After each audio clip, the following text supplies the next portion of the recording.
Good evening, this is Your Vote 2017. I'm Neville Choi. And I'm Titi Gabi. Voting has begun in this year's national elections, and it's certainly shaping up to be an interesting few weeks ahead. It's been a shaky start with reports of issues with the electoral roll, election materials, and voting starting hours late. Polling's been postponed in several places, and it was suspended in at least one location after angry villagers claimed the names of hundreds of eligible voters were missing. Tonight we look at why and how this is happening with the latest from Electoral Commissioner Patilias Gamato. And we're joined here in the studio by Ray Kennedy from the United Nations Development Program, who's overseeing a team of international observers keeping an eye on the voting process right across the country. Ray, welcome. Great to have you on the show. Thank you very much. Very good to be here with you. Well, it's interesting times. Polling has started. If you could just say a couple of words as to what you're expecting of observers who are already out in the field. There are 16 teams of observers who have already begun their work. Some went out several days ago. Others are going to be deploying for the first time really tomorrow here in Port Moresby. When I looked at the breakdown of those 16 delegations into teams, there are actually more than 100 teams of observers that will be working around the country during the polling period. And that gives us really good coverage of the country. Of the information that I have right now, observers will be present in every province of Papua New Guinea at some point during the polling process. And I think that's very good coverage for what is a relatively limited number of observers given the size of the country. And there will be a lot of interest in voting in Port Moresby. There certainly will be. Essentially all of the observer groups will have representation moving around Port Moresby during the day tomorrow. There are some that don't have the personnel to be able to cover wide parts of the country, but they certainly want to be covering Port Moresby. And we know that Port Moresby is a large portion of the electorate, so it's very important for the observers to see as much of the voting in Port Moresby as possible. Is there a Commonwealth Observer Group under your supervision?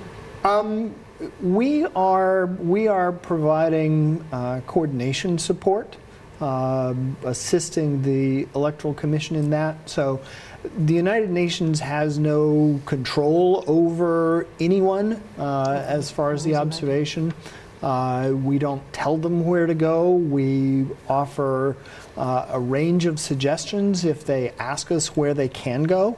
I've plotted where every team will be during this, just to be able to point out to them where there are any potential gaps or overlaps. But it's up to them whether they adjust their plans or leave them as they are.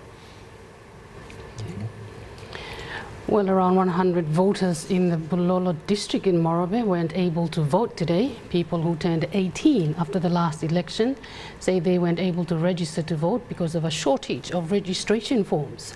As Scott Wider reports, it's just one of the many communities facing this issue. Another ward area in the Bulolo district went to the polls today. Ward 16 in Sambio, Mumeng LLG Bulolo district, registered voters 812.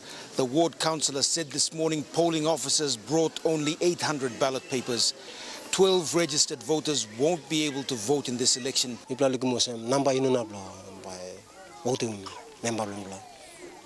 But that's not the only problem.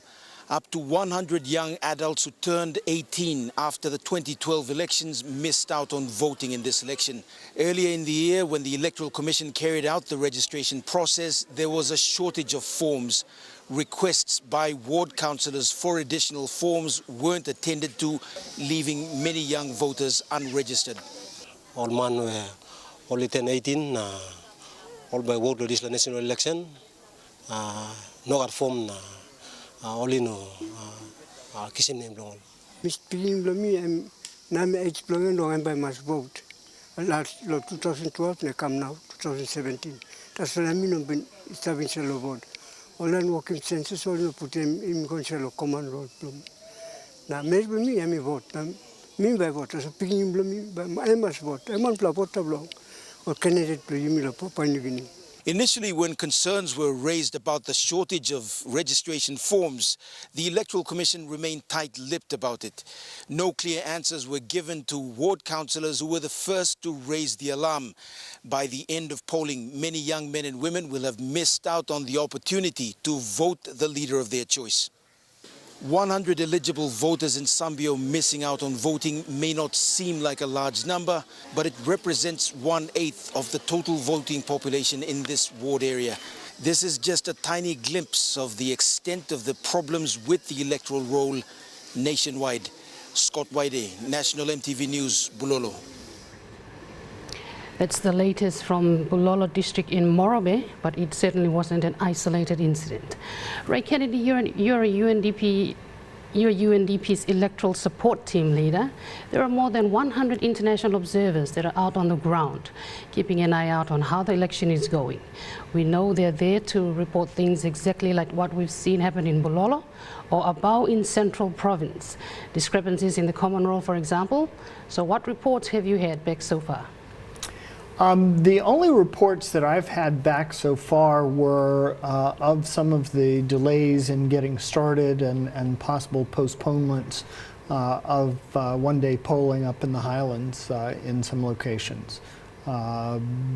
Generally, I think the good news is that the reports that I received were that the large crowds that were waiting were calm. And that's always good news for everyone involved in the process. Okay. Now, with observers, what exactly are they expected to be doing, or the tasks that they'll be doing? Because they really can't do anything except observe, is that correct? Except observe, that's correct. Groups like the Commonwealth that have enormous experience in election observation have their own methodologies. Others who don't have as much experience may not have their own methodology. We have provided them with a checklist, a questionnaire of things that are generally considered useful to look at. And asks things like, did poll workers show up on time? Were supplies present? Asking observers to estimate on the basis of however long they were there. How many people were turned away because their names were not on the list? So we hope by the end that observers will have gathered a large amount of data on this. And part of what we will be trying to do is encouraging the various teams that have witnessed the electoral process in different locations to share that information with each other. Because I've explained to them the importance of as much direct observation as possible, but also talk to them about the importance of gathering indirect information and trying to confirm it through multiple sources, and then using all of that to paint for the voters really a big picture of the process. Individual voters know their own experience. They may know the experience of their family members, but they really have to rely on the media and observers to paint the bigger picture of the electoral process for them. Is there a set criteria that you've asked observers to probably look at and to take notes on so that they can provide that criteria back to you? Is that how it works? Because all of these different observer groups have different methodologies for observing elections. Well, like I say, they have this observer reporting form which asks these questions. Many of them are yes/no questions. Some of them ask them to elaborate on that yes or no answer. If no, elaborate. If yes, elaborate. And then there's space for them to write down any notes that aren't covered by the questionnaire. We also give them a chance, a space to diagram how polling places were organized. We know how poll workers were trained to organize polling places, but I've been at this for 26 years. I know that how you train poll workers isn't always how things end up. And that's not necessarily good or bad. Sometimes the physical space is not conducive to setting up a polling place the way they were taught, so they have to improvise. And what I like to see is poll workers who understand the basic principles of what they're trying to do and are able to improvise in a way that implements those basic underlying principles. Okay, well, we've got the poll workers, and you can see the training and preparation towards elections. We've also got the authorities. We've got the security personnel, and we've got the election authorities in the provinces. So we'll go to a case now in Simbu, and in news just late in this afternoon, police were authorized to destroy what was discovered as extra ballot papers. Our reporter Vasanata Yama was in Simbu, and we spoke to her earlier about it. Down a total of 2,283 insulated ballot papers for Chuave Open only. They were authorized by the returning officer, Peter Ares, to burn them down. These are more than the number of voters in Chuave Open. They will also burn down other extra ballot papers for other electorates. So, Ray, we've got the police on the ground making a decision and carrying out that decision. Is that also something that observers will be looking at? They'll certainly be looking at the role and the actions of security personnel in relation to the electoral process, yes. Okay. All right. Okay, well, we'll take a break now. Don't forget, you can follow us on Facebook. Just find Your Vote 2017 page and like it. You can also send us a message. We'd love to hear from you. Coming up after the break, calls for the Electoral Commissioner to be sacked. But we hear from Patilias Gamato for his take on how voting is going so far.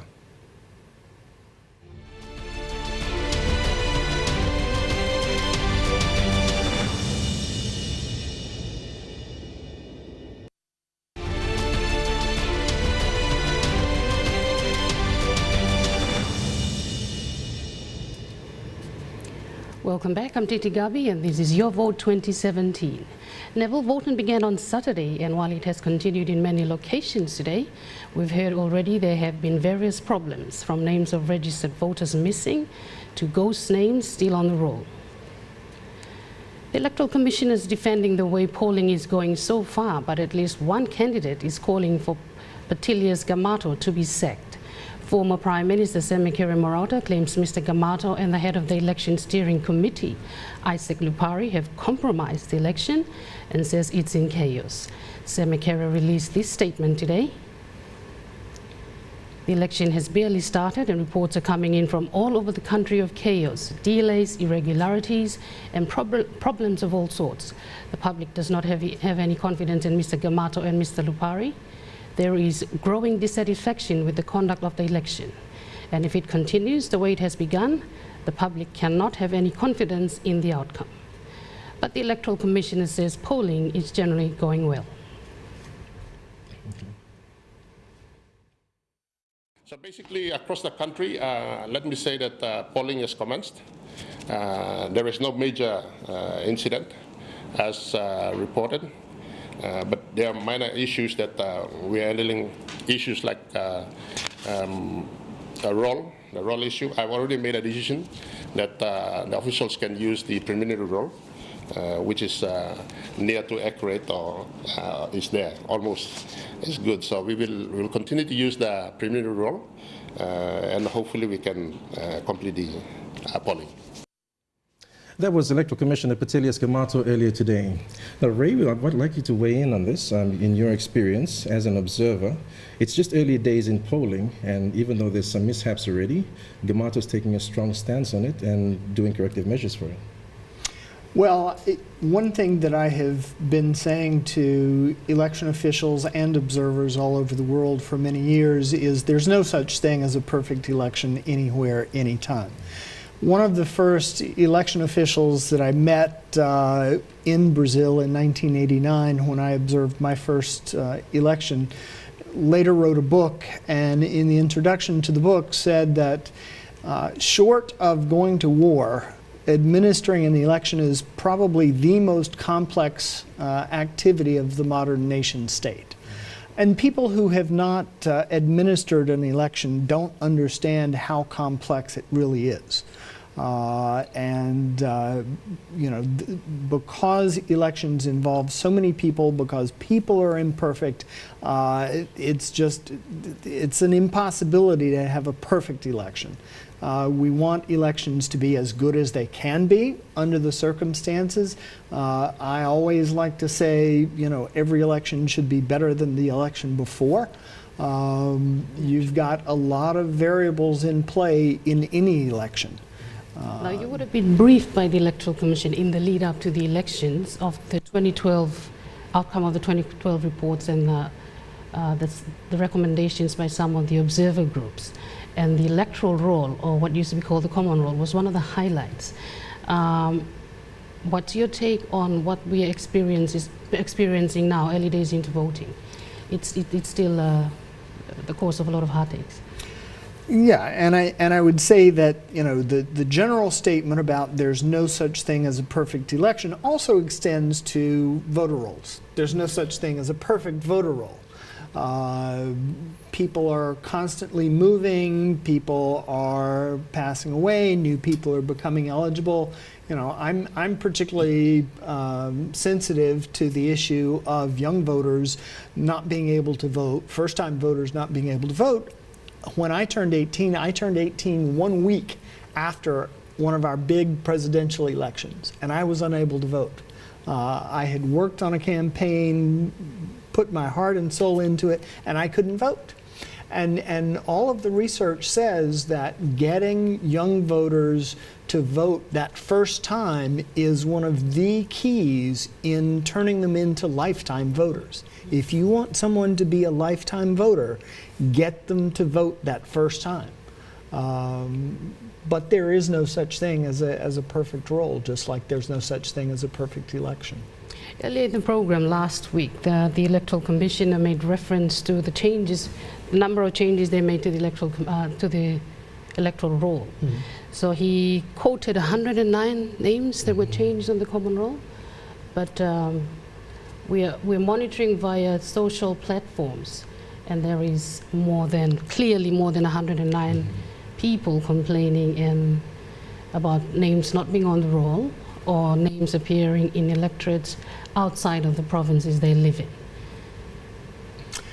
One of the things that we have to look at in any situation is will these deficiencies in the electoral process change the outcome? And I make a very careful distinction when I talk about outcome.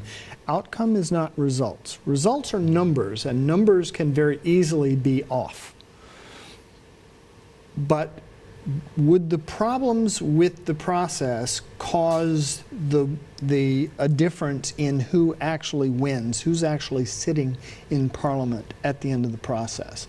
And again, this is where observers come in with a very important role to play by painting that big picture so that people can have an understanding beyond just their own personal experience or the experience of their family and their neighbors.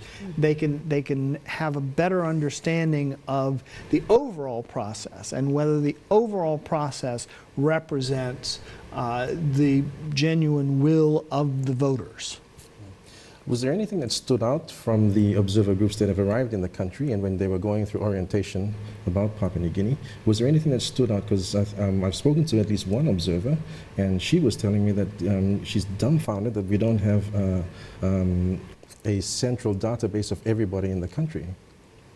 Well, that is something that is very common in a number of countries, but it's not universal. I think 26 years working in this field has taught me that, yes, there are underlying principles, but there are very few, if any, universal truths.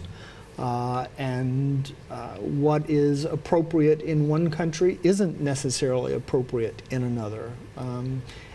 At the end of the day, elections really should reflect culture and should be accepted by the people as a way of making decisions and choosing leaders, and what is culturally appropriate in one place may not be culturally appropriate in another.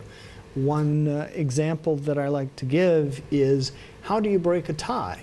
I've worked with some election commissions who say, oh, you know, a tie is such a remote possibility, we don't need to think of it. And I always tell them, it is a remote possibility, but you don't want to be stuck in a situation where there is a tie vote and you have no way of breaking a tie. But what is culturally appropriate to break a tie? In Brazil, a tie is broken by awarding the seat to the older candidate. In Bosnia, the seat is awarded to the younger candidate. In some places, it's drawing straws. In some places, it's flipping coins. Whatever is culturally appropriate. What do the people who are voting feel is a fair way to do that? And that's a principle that, you know, is generally expanded to cover the entire election. You know, what is seen as culturally appropriate by the great majority of voters. Okay. Ray, at the end of elections, observers normally put a report together and they present. Who do they present to? The Electoral Commission or the government?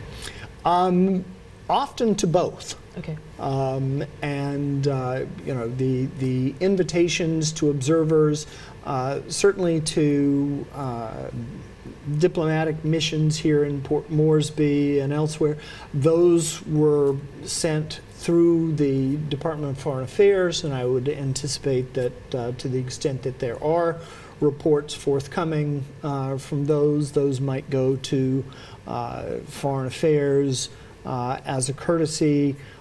You know, there's typical traditional diplomatic monitoring and reporting that, you know, the only report from that goes back to their capital and there is no public report. And the idea is that the next elections is better than the last. Right. So is it mandatory for the government or the Electoral Commission of any country where observers are and they place a report, is it mandatory for them to address what's been recommended? No. You know, one of the most fundamental principles of international election observation is respecting the sovereignty of the country where the elections are being observed. So there is no legal requirement that the recommendations of an observer mission be actually taken into account. You know, the government might face criticism from civil society in a country if they don't take into consideration those recommendations. But you know, observers do not go into observing an election with an understanding that the government is obliged to implement recommendations from their report.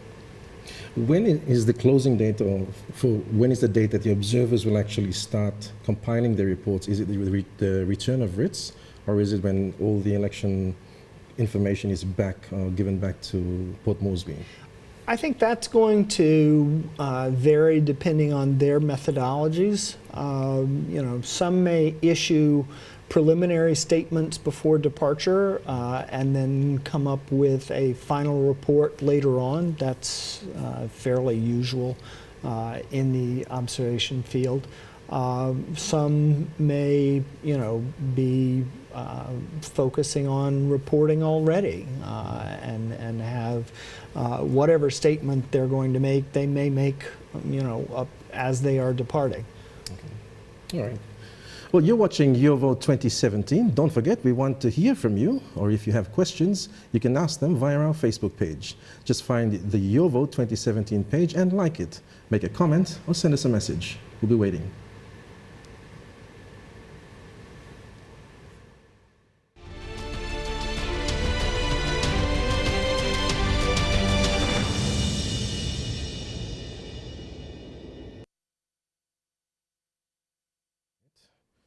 .1:30 on the break.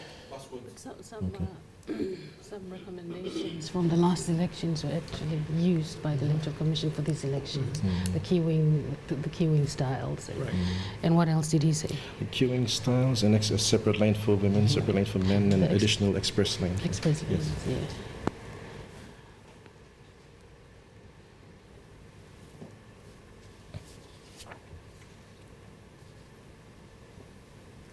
No, we'll just close.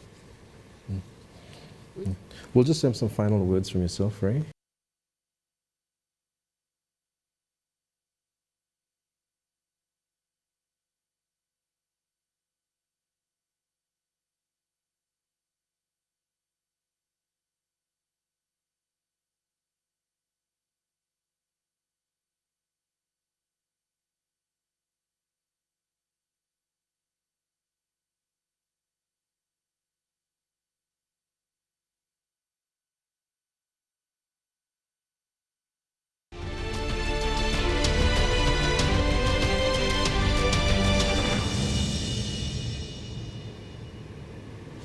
Welcome back to YourVote 2017. We'll continue our final discussions on observers and the observers' role in these elections.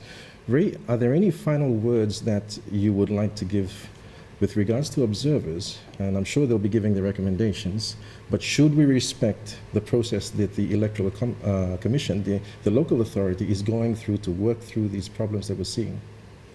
Well, I can tell you that being in charge of running an election is not an easy task, and my sense is that the commissioner and his staff are committed to listening and to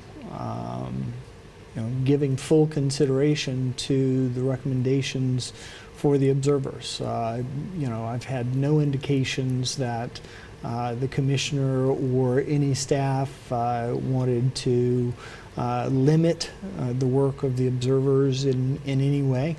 They've been very welcoming, and I think on behalf of the observers, they are very appreciative of the opportunity to come and observe these elections and in some small way perhaps contribute to improving future elections.